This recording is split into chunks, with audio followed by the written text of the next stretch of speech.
Vai, Rosa, jogar aquele jogo de xadrez. Como rainha é triste. Mas aqui, ó. Foi X3, foi X3.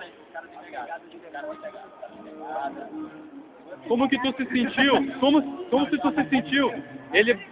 Como tu se sentiu ele jogando a bolinha pra cima de ti? Cara, é lá na fogueira, né? A bola ia pro lado, a bola ia pro lado e pro outro, lá em baixo. Tu via quando ele batia na bolinha? Tu via quando ele batia na bolinha? Ele batia com força na bolinha? Não, foi feito. Foi feito. Ele botava a bolinha onde ele dizia que ia botar?